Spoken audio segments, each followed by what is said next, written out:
Traffic light. The rain lashed down as though it had been sent by Ming the Merciless, and there was no let-up in sight. The doorway shielded him from most of it, and a pulled-down baseball cap helped as well.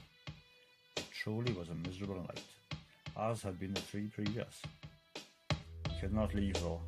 This was his post until the deed was done, and only then could he go home, roll a joint, and fall into a deep drug-induced slumber.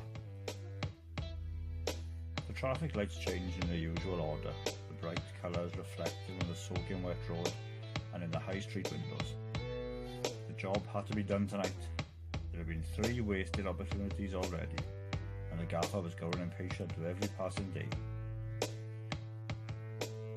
There were others more suited to this kind of work, but on this occasion, the task had fallen to him, and there was no backing out now. His made in Thailand version of a Rolex said 11:22 p.m. It was nearly game time. The target would be arriving any time soon. He prayed that the light would be on red at the right time, trapping the car at the junction, giving ample opportunity to strike. This wasn't the movies. If it was, then he would have had a device to override the lights, giving him the ability to stop the traffic at will. Unfortunately, there was no gizmo. All he had was hope that on this cold, wet night his luck would be in. On the first 2 nights, his quarry's automobile had roared straight through a green signal. All he could do was watch in horror as the opportunity passed him by. The previous night, the car had stopped.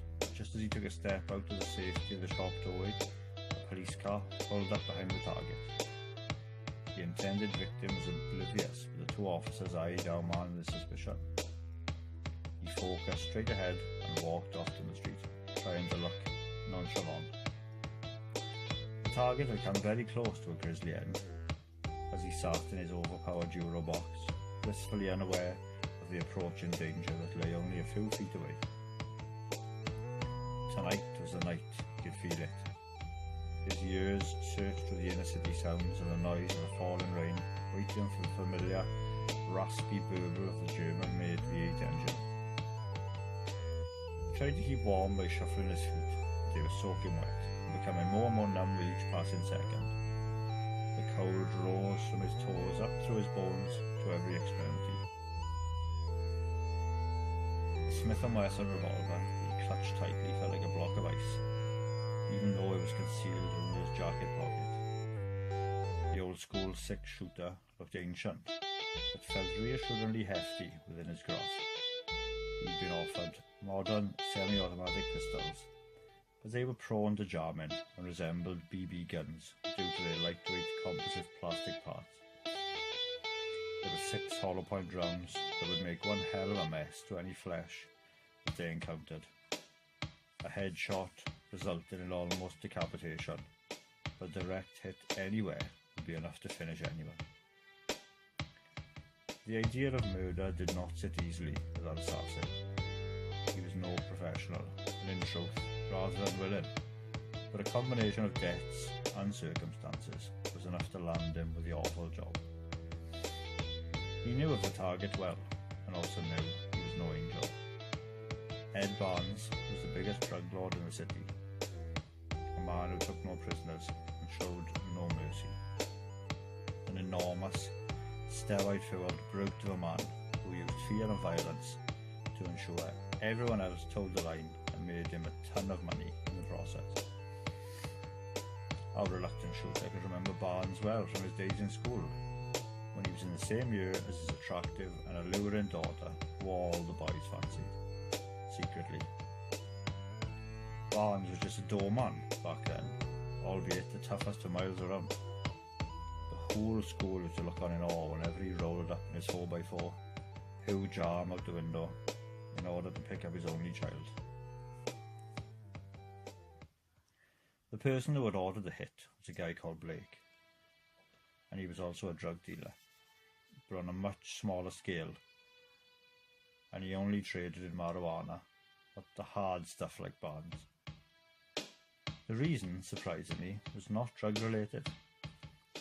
Blake's younger brother had started shooting his mouth off while on a night out, Barnes got to hear about it, which led to the young lad taking a ferocious hammering.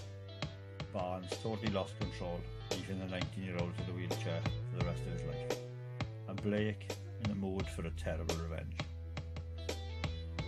Blake's only order was to make sure that the big man lay dead.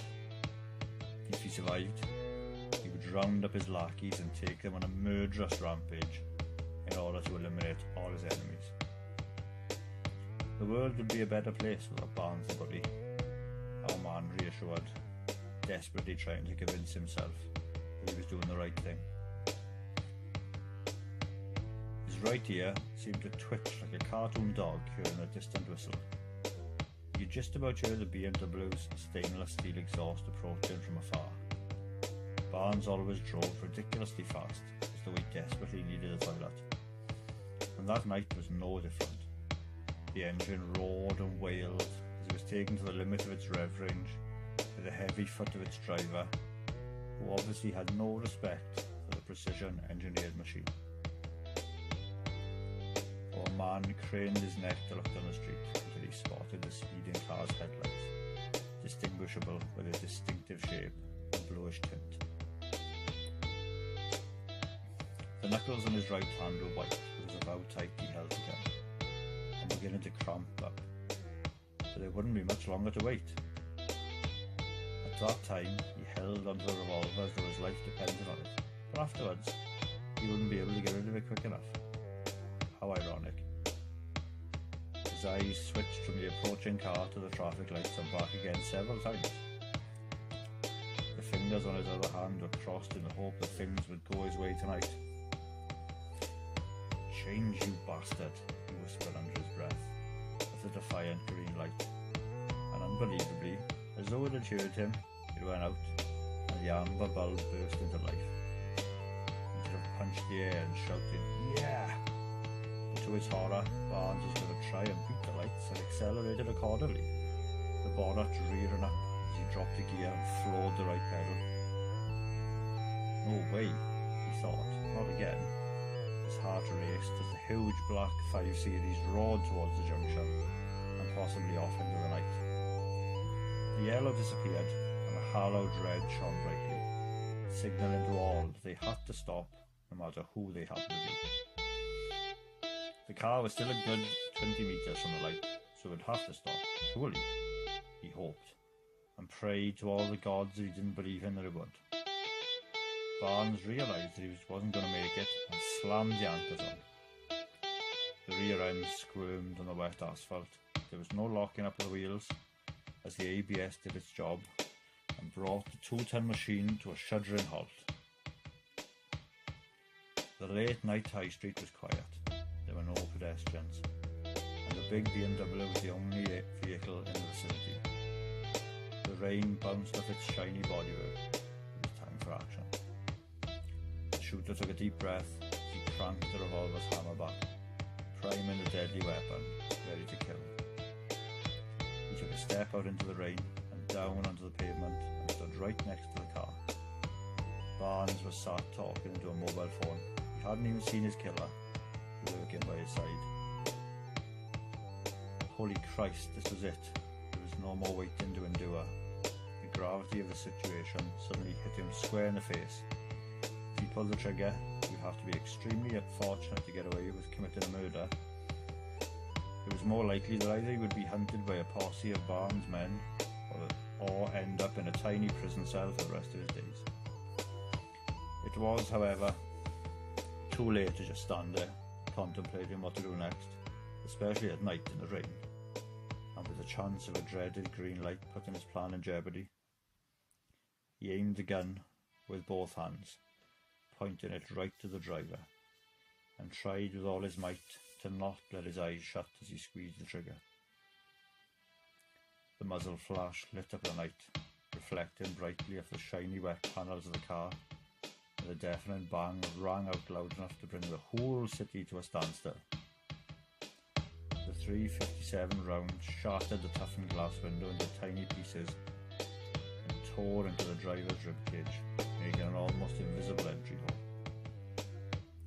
The bullet travelled diagonally through the victim's insides until it exploded out of one of his love handles just above the pelvis, spraying thick red blood over the passenger. The driver's head whipped around instinctively, and he looked at the shooter with a mixture of total shock and more than little anger. The assassin almost dropped the gun when he came eye to eye with his quarry. It wasn't Barnes sat there, but some other big dude who had looked very similar to the foam pressed against his big head. "Who the fuck?"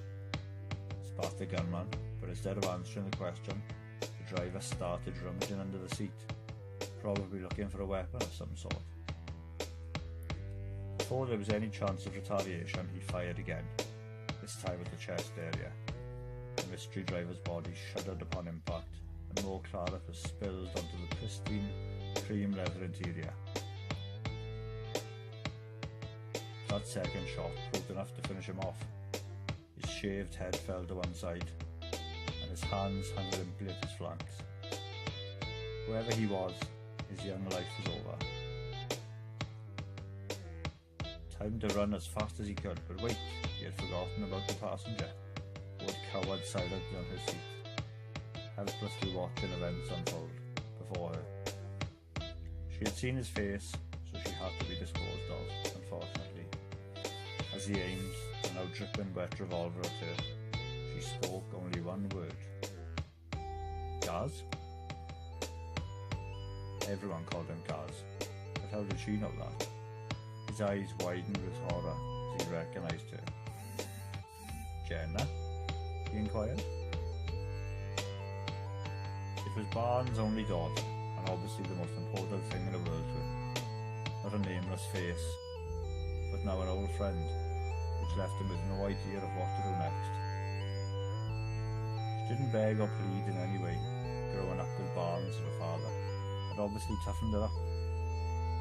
The two of them stared at each other for what seemed like ages, neither of them sure what their next move should be. Suddenly, a bright light caught his eye, followed by the wail of an engine being revved to within an inch of its life. Some do-gooder had seen the gun, mounted the curb, and ploughed right into Gaz, sending him up and over the bonnet and roof. By the time the emergency services arrived, he was dead, after coming down head first onto the concrete pavement. Massive head trauma. Up until that night, he'd been a fairly decent boy, apart from some mild drug use and a few bad choices, but would be branded a gang member and murderer by the press. He had been press-ganged into the job, but ultimately the fault was all his own for getting involved with Blake in the first place. At least he would not be around to endure the inevitable repercussions that would surely follow. Barnes and his extensive crew would be out for blood and would not cease until it flowed. More death on city streets, the never-ending cycle continuing. The end.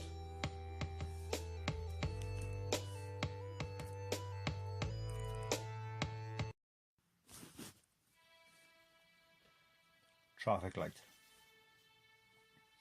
The rain lashed down as though it had been sent by Ming the Merciless, and there was no let-up in sight. The doorway shielded him from most of it, and a pulled-down baseball cap helped as well. It truly was a miserable night, as had been the